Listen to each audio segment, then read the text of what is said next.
Indiana Newsdesk is made possible in part by the following: Indiana University's Center for Applied Cybersecurity Research, presenting Security Matters, with tips for improving online security in 3 minutes or less. Smithville Communications, serving Southern Indiana with high-speed fiber gigabit internet. Smithville Fiber Gigabit Technology. Tap the power. And by WTIU members. Thank you. Coming up on Indiana Newsdesk. The tenacity of runners, and that we're not going to let that stop us, but not just runners, but Americans in general. You know, we won't be stopped by terrorism, and that's our freedom won't be taken away. She was just short of the finish line last year when bombs exploded. This year, Deanne Weaver says the Boston Marathon will be a celebration for runners. A small clinic in Goshen has found a new way for low-income patients to pay for their health care by volunteering at local nonprofits. They have a certain amount of hours that they have to work off. And for every hour, they get $10 off their bill. We talked to one woman who says that model saved her pregnancy and now keeps her and her 2 kids healthy. And the misfortune of an IU student on Wheel of Fortune is getting national attention. Plus this week's top stories right now on Indiana Newsdesk.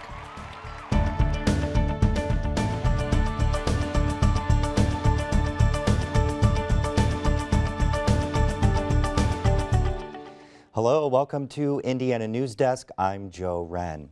More than 200 Indiana runners were among the thousands to finish last year's Boston Marathon. A handful more were close but didn't get to cross the iconic finish line. They were pulled off the course after terrorists detonated 2 bombs. Sarah Whitmire introduces us to 2 sisters from Columbus who ran last year's race and got an invitation to go back after they didn't get to finish. On a cold morning in early March, Deanne Weaver is lacing up her shoes to go for a run. Today she's doing 6 miles at Brown County State Park. 6 miles is an easy distance for marathon runners, but the hills can be unforgiving. Weaver runs 5 days a week. She likes the feeling it gives her. But this is about more than the rush of endorphins she'll get. Weaver is training for the Boston Marathon. The legendary 26.2-mile course is the most holy of them all. Unlike other races, you have to qualify for Boston, meaning it's mostly exclusive to fast elite runners. A lot of runners try many, many years to qualify to get there. And there's so much history, and so many great runners have run there. This is the second time Weaver is participating in Boston. And this year will be even special because we didn't get to see the finish line last year. About 5,000 people, including Weaver and her sister, were forced to stop last year when 2 bombs exploded near the finish line. Nearly 27,000 people were participating in the marathon. Some 400 National Guardsmen already on hand for the race immediately triaged the wounded. The event's medical tent was transformed into a trauma unit. We got to about 25.5 miles when everything stopped, and we weren't quite sure what had happened. We heard sirens, and we thought maybe somebody had had a heart attack or something. We started to hear people in the crowd say, we heard it was an explosion. But a lot of people's cell phones weren't working, so they weren't getting good information. And so we stood there for a while longer, and about that time we saw probably 20 to 30 paramedics running down the median between the lane we were in and the other lane, running full speed ahead. And then we started hearing sirens. And once the sirens started, they didn't stop for hours. We probably walked off the course about 2 o'clock, and we spent several hours just walking around looking for where our bags were that had our phones and our money, our ID, our warm clothes. Everybody was so cold, we had to find a place to go to. And so everybody started dispersing, and people went in hotels, they went in restaurants, they went in barber shops, they went in anywhere they could to get warm. And we ended up in a tavern. And so a young girl walked over to us and asked if she could text our family and let them know we were okay. And we said, sure, we'd love that. So we did text our family and let them know. And later I asked my husband how long that period was from when he found out about the bombings until we let him know. He said 2 hours, but it was in fact 45 minutes. Deanne and Beth's families back home were watching the wall-to-wall television coverage. 3 people were killed and 260 were injured. This year's Boston is destined to be a record breaker. More runners than ever, and more than 1 million spectators are expected to turn out. The rock stars of running will be there, united to show they can't be stopped. I think it's going to be a celebration for runners in general and the tenacity of runners, and that we're not going to let that stop us. Runners who weren't able to finish last year were invited back to this year's race without having to requalify. Beth declined her slot. She says she doesn't feel the need to go back and finish. Her sister Deanne, meanwhile, calls this year's Boston her victory lap. She's logged 500 or 600 training miles over the last several months. She's ready, or as ready as she says she can be. You don't know what's going to happen in 26 miles. You know, things hurt after 26 miles. Even with no events like last year, it's the unknown, I think, that is what you're thinking about. And you just can't wait to be finished and across that finish line. And this year will be even special because we didn't get to see the finish line last year. Sarah Whitmire joins us now for more on this story. The marathon provides so many unique security challenges with this course. 26 miles. That's amazing. Open areas. Is it really possible to eliminate all those security risks? No, absolutely not. There's no way you could eliminate all the risks. But the people who do this course have gone all over the world to look at security for other events, and things are going to be a lot different this year. You know, they are expecting, as we said, more spectators, more people racing than ever before. I think with the 1 million and then 36,000 racers, then that's more than the populations of Fort Wayne and Indianapolis, nearly the population of Fort Wayne and Indy combined. But they're going to have more than double the police presence of last year. They're going to have bomb-sniffing dogs. They've made some changes to what they allow, so you can't take backpacks in anymore. You can't wear costumes or masks, which a lot of runners like to do. You also can't run alongside someone. So say I'm running the race, a lot of times you'll set it up so that your loved ones can run a leg with you, but they're not allowing that this year either. Now, did Deanne say that whether she was worried or not? Well, about security? Yeah. She's not worried about security, No. oddly enough. The things that she's worried about the most are just what's going to happen to her body. And 26 miles, 26.2 miles is a long way to go, and a lot can happen. But she says she's just focused on going, having a good experience, and having a good time. Now, her sister Beth is not doing the marathon, but do they plan to do other races as well? You know, it's so funny to me as someone who's a runner, but not of their level. They're both very, very good, and they're great long-distance runners. They're very successful, but they don't want to do any more marathons. Deanne says this will be her last marathon, and after this, she might do some trail races. Well, and this story kind of resonates with you too, doesn't it? You're a runner. I'll have a marathon in about a week if I get over this cold. Well, thank you very much, Sarah. Thank you. Now for headlines, we go over to Alex Dirkman, who has an update on this week's top stories. Thank you, Joe. State education officials have released a final draft of the academic standards likely to replace the Common Core. The new expectations for what students should know and learn at each grade level still have to pass with the Education Roundtable and the State Board of Education later this month. More than 800 Indiana teachers submitted feedback on the new standards during the public comment period. If adopted, teachers will be expected to start using the standards in their classrooms next school year. A new statewide standardized test to replace the I-STEP and assess the new standards will be used in 2016. An appeals court is expected to rule in a case involving a shooting at a Martinsville middle school 2 years ago. One student was seriously injured in the shooting. The Indiana Court of Appeals heard arguments in the case Wednesday, and attorneys representing the boy who was injured say the school security plan was carried out poorly. The school district's attorney maintains the school did everything it could. He also says the boy who was shot was threatened the day of the shooting, but did not report it to officials, which is school policy. A federal appeals court upheld rules from the Environmental Protection Agency requiring power plants to limit emissions of mercury and other pollutants. The challenge came from several states, including Indiana, where coal is still a major source of electricity. The state argued the rules would hurt their economies, But the agency argued the rules would only add $3 or $4 to the average monthly power bill. The EPA says reducing pollutants will reap benefits that outweigh the cost of power plants and subsequently to customers. Senator Evan Bayh says he hasn't decided whether to run for office in 2016. Last fall, when former gubernatorial candidate John Gregg announced he would not seek re-election, he mentioned Evan Bayh as a possible candidate.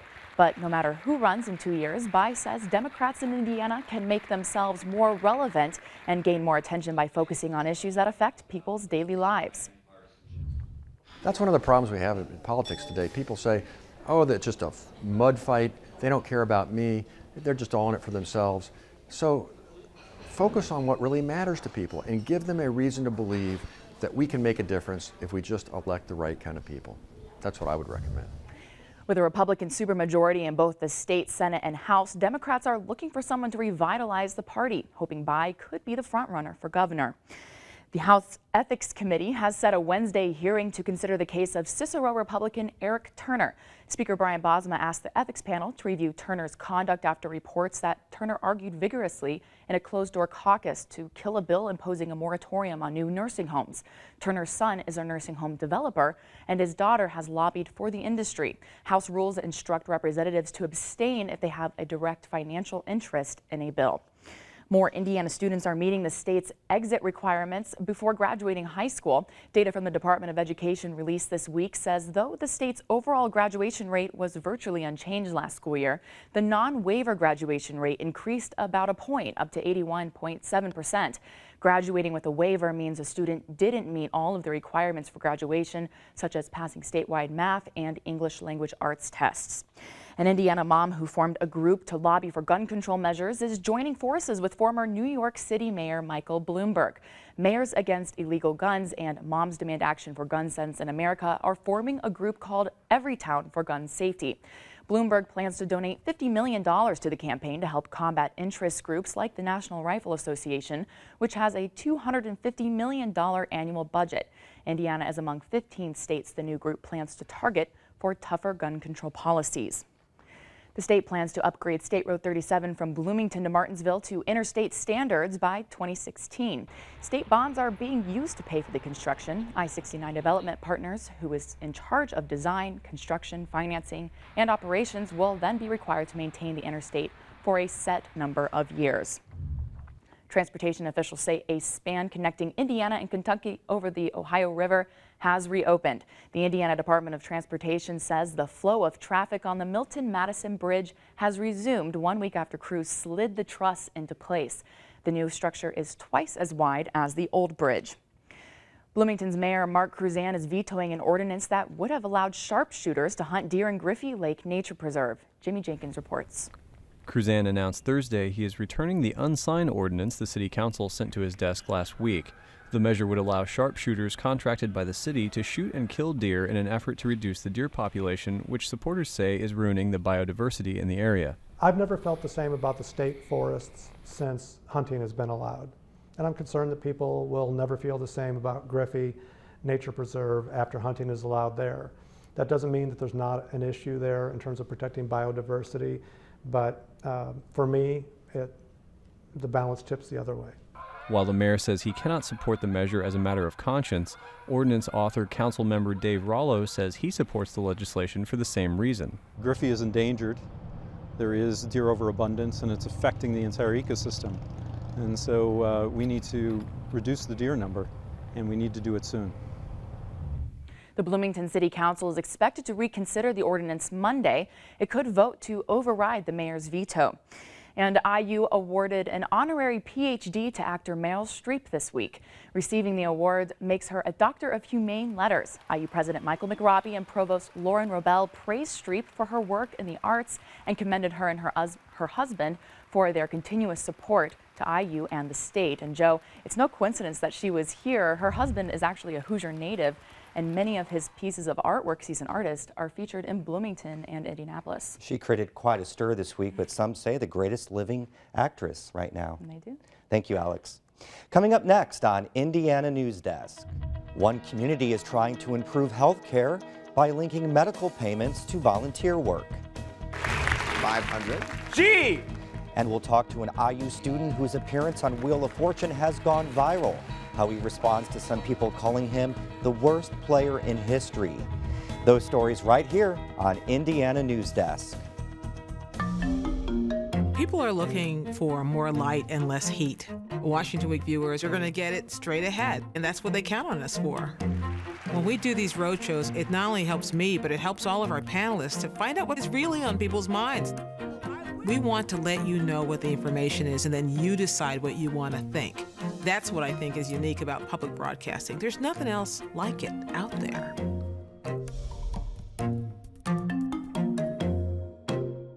Frontline provides me with information that makes me think. First I shout at the television. You gotta be kidding! You won't see this anywhere else. The stories hit close to home. Truth is a very valuable commodity. They're uncompromising. I want to do something. I want to take action. It changed the way I actually live my life. It lets me make up my mind. I trust it. When I watch Frontline, it makes me angry and it makes me want to voice it. I want to make a difference. We can make a difference. Frontline. These guys are my heroes.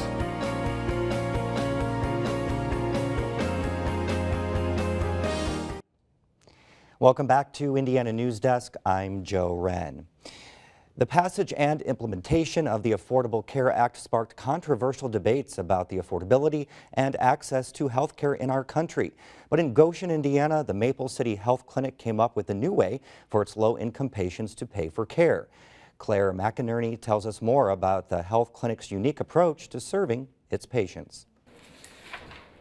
Paloma Quintana was 14 when she found out she was pregnant with her first child. The stress was overwhelming. Quintana became depressed and began drinking. She needed help for herself and her unborn baby, but doors kept getting slammed in her face. Because I was really young and nobody wanted me to, in their clinic because they thought they were going to get in trouble for accepting a 14-year-old and pregnant. So we talked, and Dr. James, I think he was the one who said, well, yeah, let's do it. And so she can have, a good pregnancy and all that, a healthy pregnancy. Improving health almost invariably means significant change in how we function, one way or another. Gingrich calls it integrated healthcare, not just treating the symptoms, but looking at a patient's entire life. Like Quintana, a lot of pregnant women who come to Gingrich's Maple City Clinic aren't prepared to give birth and be mothers. One of the requirements of Maple City's prenatal care is attending group sessions with other pregnant women to talk about expectations and to prepare for motherhood. We talk about baby names and labor and about what we wanted to have in our hospital room, in the hospital. We wanted to have a bath, in the room, yeah. And how your body works when you're pregnant. And to help their patients with the stress of financing their health care, Maple City uses a sliding fee discount system based on income and size of family, whether they have insurance or not. When the recession hit, though, Gingrich says even patients with discounted copays and medications stopped coming altogether. We were sitting around as a staff talking about this, and suddenly one of our staff members asked the simple question, if these people don't have money, what do they have? And the obvious answer was time. They're unemployed. But how do you use free time to pay for health care? By volunteering.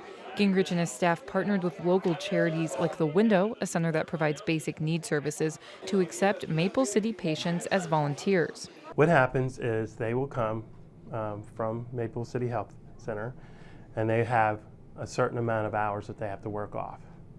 And for every hour, they get $10 off their bill. Not only does this program help patients pay for care, but it's having an impact on the entire Goshen community. Our community is in great need. Unemployment's been high in our area. There's a lot of people that are out of work, and they find that they're struggling to pay something like a medical bill that others are just take for granted to be able to pay. And so to offer that and offer it to the community to come out and help those people by doing some volunteer work, I guess that's the knitted impact that it seems like it has for the community. This system is another way the clinic engages patients like Quintana into owning their health care. She says without the support from Maple City during her pregnancies, her 3-year-old daughter and 1.5-year-old son would not be healthy today. She received counseling to cope with the stress of motherhood and now works with a nutritionist to manage her weight. And because she's paying on a sliding scale, she doesn't feel like she's receiving a free handout. They help me, and they give me a lot of chances and opportunities, you know, to pay my bills on time and not to worry about that I'm gonna, you know, not gonna come anymore here to bring my kids.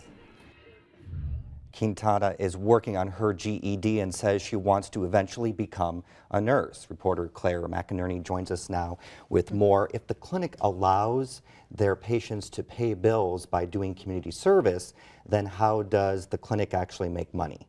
Sure, and just to be clear, the charities themselves are not paying a wage to the patients or writing a check themselves to Maple City. The 1 hour of community service for $10 on your bill is more of a way to engage the patients in their care and make sure that they are working hard for that care that they get, even if they can't provide money. So just like, they're not a free clinic, they are a family practice. So not everyone there is low income. There are people there with insurance that can pay their co-pays and medications in full, and those people offset the cost of the people who qualify for the sliding scale. They also have recently started getting more grants and federal funding because they have such a unique model. People are kind of rewarding it. So that's how they're doing it. Dr. Gingrich even told me once they started the More Than Money program, they actually saw their profits rise because if someone was unemployed and qualified for the sliding scale, when they were employed again and had the money, they came back and paid more because they were so grateful they were able to get the care when they needed it. Now, is this payment model that Maple City uses scalable, meaning that can this be developed in cities like Indianapolis? It's a tricky question, and I asked everyone up in Goshen that I talked to the same question, and the simple answer is yes, but, is what everyone said. Dr. Gingrich said, yes, but you can't take their model and apply it anywhere. You have to know the needs of your community and the struggles of your community. He has lived in Goshen for years, worked there, served patients for a long time, so he knew what was needed, what struggles his patients went through. You would have to adapt the model to whatever city and maybe not do volunteer to pay it off, but something different. Now, you briefly mentioned the pregnancy group. Are there other activities like that they provide? Yeah, they have healthy living groups. They take people to the farmers market. They do cooking classes. They do something called warm handoffs, where if a patient comes in and they're pre-diabetic, instead of just saying, go home, lose weight, exercise, they say, you need to exercise and lose weight, but here's a nutritionist to give you meal plans. Here's a counselor if you're a little depressed about being pre-diabetic, and all of that is part of their care and free. We've been hearing a lot about the Affordable Care Act implementation. Does that have any effect now on these programs that they're offering? It shouldn't, because the Affordable Care Act is providing insurance for people without insurance. So if one of the people who didn't have insurance before suddenly is covered, that just means they might not have to use the sliding scale anymore, or they might not have to participate in More Than Money. So it's only a positive, but even if they are covered, I think it's important to say they don't discount insurance companies, they discount what the patient is responsible for, so a copay or something. All right, well, thank you very much, Claire, for that information. Very helpful. Yeah, thank you. Julian Batts is a freshman at Indiana University who's majoring in Spanish and operations management, but you might know him better as the Wheel of Fortune contestant who mispronounced Achilles. That cost him potentially $1 million in prize money. Now, if you haven't seen it yet, here it is. 700. C. Yeah, there are 2 C's. Well. Wow. Okay. Can I solve? Well, that'd be a good idea, yeah. Mythological hero Achilles. You can't accept that. Okay. Shelby. I'll solve. Yeah. Mythological hero Achilles. Yeah, that's it. Oh, boy. Well. Sorry you had to see that again, but just in case our viewers didn't see it, boy, after your appearance, you're making the news, but not really in the way that you thought. Yeah, it's been kind of a weird reaction that the public's had on my episode, but definitely I've gone viral in that case. It's been a little crazy, but you know, you got to stay positive about it. Exactly. Now, there were two more little blunders as well. One of them we have to mention was the puzzle was the world's fastest man. You were thinking car because you said C, even though the category was person. And then on the spot decision, you said dice spin. Dice spin. What is a dice spin? Who knows what a dice spin is? It's really different being there in person than sitting at home on your couch, isn't it? Absolutely. When you're on the studio and you were on their set, and it's a totally different atmosphere. You're in a whole new element. I mean, you have the nerves, the adrenaline, and the momentum of the show. And so that alone adds to the nerves, and it's just like crazy being on their set. But you still made it to the bonus round and you won $11,000. Yes, yes, very proud of that. I mean, getting on the show of Wheel of Fortune is an extremely difficult process in itself, and so millions of people go out for the show a year and less than 1,000 get on. So the fact that I was one of those selected few is an accomplishment in itself, I think. We have a clip of that. Let's take a look. Can I solve, Pat? Okay. Science Project Runway. There you go. That's the way to do it. Great job. Thanks again for being on the show today. No problem at all. I mean, it's Wheel of Fortune. You got to stay positive about it, and you got to move forward with it. That's all the time that we have, but our work continues online as we cover the news in Southern Indiana throughout the week. WTIUnews.org. Have a great weekend.